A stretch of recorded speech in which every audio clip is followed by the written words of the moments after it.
Good morning student. मैं class third की पुस्तक गुंजन का पाठ पौधों का जीवन के बारे में बताने जा रही हूँ। रात के 9 बजे थे। बिजली न होने के कारण सब आंगन में बैठे बातें कर रहे थे। अचानक काजल क्यारी की बेल को पकड़कर हिलाने लगी। माँ ने मना किया, बेटी नहीं, इस समय पौधों को नहीं छेड़ना चाहिए, पौधे सो गए हैं। पौधे भी कहीं सोते हैं, काजल बोली और डाली को हिलाती ही रही। हाँ बेटी, पौधे भी हमारी तरह सोते जागते और सांस लेते हैं, खाना खाते हैं, पानी पीते हैं। हाँ, अब तुम बेल को हिलाना बंद करो, पिताजी ने बोला। पंकज भी अपने पिताजी की बात सुन रहा था। उसे उनकी बात बड़ी रुचिकर लगी। वह उठकर पिता के पलंग के पास आ बैठ गया। कैसे पिताजी, पौधे कैसे खाते पीते सोते हैं जागते हैं, उसने पूछा। हाँ हाँ बताइए ना। काजल भी डाल को हिलाना छोड़कर पिताजी के पास चली आई। पिताजी बताने लगे, पहले सभी लोग ये समझते थे कि पौधे निर्जीव होते, किंतु बाद में वैज्ञानिक प्रयोगों से ये सिद्ध हुआ कि पौधों में भी जीवन होता है। काजल, तुम गुलाब के पौधों में से सुंदर गुलाब तोड़ लेती हो, तुम्हें इसमें मजा आता है, किंतु तुम्हारी शैतानी से वे गुलाब का फूल बेचारा तो मर ही जाता है। तुम देखोगी थोड़ी ही देर बाद वे मुरझा जाता है, उसकी पंखुड़ियां गिरने लगती। जानती हो क्यों?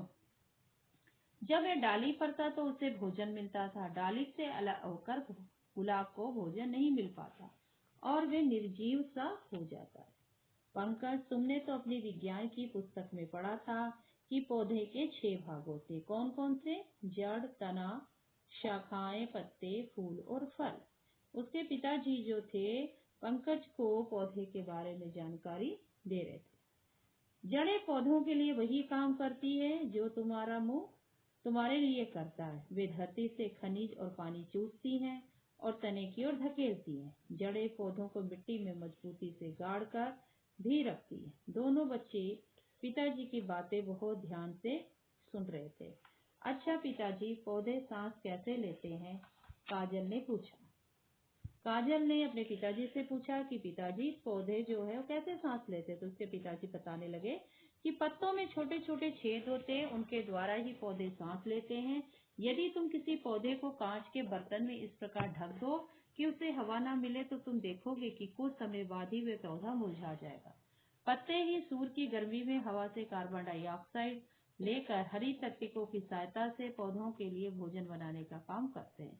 पिताजी, कार्बन डाइऑक्साइड क्या गंदी हवा को कहते हैं? पंकज ने पूछा। तुम ठीक कहते हो, लेकिन पौधों के जीवन के लिए यही आवश्यक है। इस तरह पौधे हवा में से कार्बन डाइऑक्साइड ग्रहण करके उसे हमारे लिए शुद्ध करने का काम भी करते हैं, पिताजी बोले। पिताजी, तना और शाखाएं पौधों के लिए क्या करते हैं? पंकज ने फिर अपने पिताजी से पूछा। तना और शाखाएं पौधों को आकार प्रदान करते हैं तथा पत्तों द्वारा बनाया गया भोजन नीचे जड़ों तक और जड़ों द्वारा चूसे गए खनिज और पानी को पत्तों तक पहुंचाते हैं।